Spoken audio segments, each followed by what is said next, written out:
Assalamualaikum warahmatullahi wabarakatuh. Balik lagi dengan saya Firman Herliansyah. Di video sekarang saya berbagi bagaimana cara merawat orang anxiety di rumah.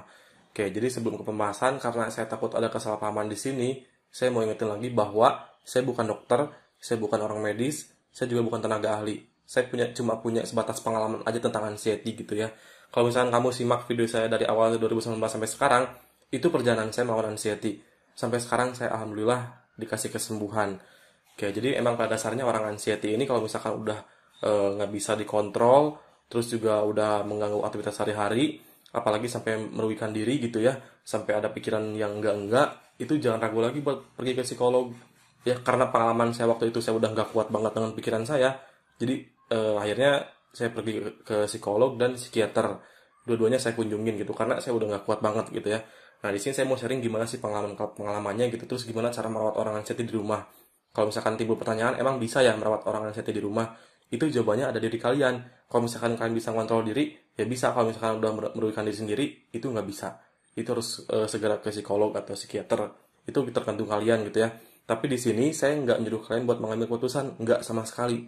Di sini cuma sharing aja gitu, berbagi pengalaman doang gitu ya. Mungkin memang bermanfaat buat kalian, ya kayak gitu. Nah, jadi sebelum ke pembahasan juga, saya mau apa ya? Oh iya, saya lupa mau ingetin lagi kalau misalkan masalah harga, pengalaman saya itu pergi ke psikolog sekitar 200.000 per 2 jam.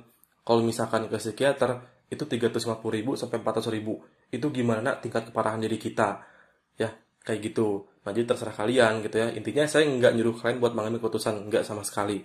Oke, jadi langsung bahas aja. Tapi sebelum ke pembahasan, di sini saya nggak lupa ya, asal kalian tahu ya.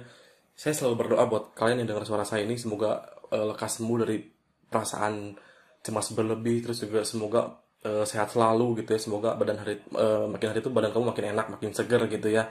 Terus juga saya selalu doain semoga kamu selalu didekatkan dengan pintu rezekinya ya, amin. Oke, jadi di sini saya ada poin-poin yang harus kalian perhatikan. Kalau misalkan mau ngikutin ya nggak apa-apa, kalau nggak juga nggak apa-apa, karena cuma sharing aja gitu ya, ini berbagi pengalaman doang. Oke, jadi sebelum saya tunjukin poin-poinnya, saya mau ingetin dulu di sini bahwa kalau orang yang kena anxiety itu harus ada perhatian dari hak asuh, dan hak asuh itu dari keluarga gitu ya, dan dari teman terdekat. Jadi mau nggak mau kamu harus nyari orang yang emang benar-benar perhatian banget sama kamu. Karena kalau misalkan kamu sendiri ngelawan kayak gini itu rasanya berat banget. Makanya saya di sini nyuruh buat kamu nyari entah itu dari keluarga atau teman dekat yang mengerti perasaan kamu banget, yang mengerti penyakit kamu gitu ya, yang tahu apa itu anxiety, yang tahu itu gimana sensasinya gitu ya. Nah, kayak gitu. Nah, udah kalau misalkan kamu udah nemu, misalkan dari keluarga, itu keluarga lebih bagus karena hak asuh gitu ya. Kalau misalkan keluar itu dari teman juga bagus. Jadi makin cepat sembuhnya gitu ya. Jadi semakin banyak orang yang peduli tentang kamu, semakin cepat kamu sembuhnya. Kayak gitu intinya. Yang pertama, jaga makanan kamu gitu ya. Kalau misalkan jaga makanan, kamu tinggal nyuruh yang masak, orang di rumah yang masak gitu. Misalkan ibu kamu, ya perhatiin makan kamu gitu. Karena di sini ada beberapa pantangan gitu ya. Terus yang kedua, jaga pola pikir. Yang ketiga, jaga pola hidup. Ya, pengertiannya itu ada di aplikasi Anxiety Care. Itu buatan saya sendiri, sengaja saya buat buat kalian. Ya, itu gratis. Silahkan download di Play Store, namanya Anxiety Care. Yang di dalamnya ada isi kayak gini. Ada P3 ini.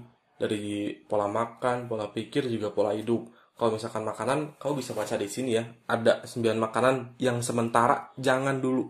Yang sementara. Karena pada dasarnya kamu bakal sembuh. Ketika kamu sembuh itu boleh, asalkan jangan kebanyakan juga. Kalau sekarang masih sakit, ini sementara jangan lu dimakan gitu, ini pantangan. Kecuali nomor 10, kamu harus makan porsi kecil tapi sering. Ya, jangan makan terlalu banyak gitu karena itu buat begah.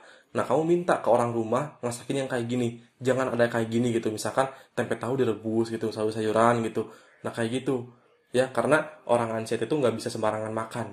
Seriusan, buat sementara tapi ya, ingat buat sementara, nggak selamanya. Ketika kamu sembuh, kamu boleh makan, mau makan gimana, asalkan porsi sewajarnya ya, kayak gitu. Terus buat jaga pola pikir, nah kalau misalkan ini yang dengan orang nge-backup, tolong jangan biarin orang anxiety sendirian.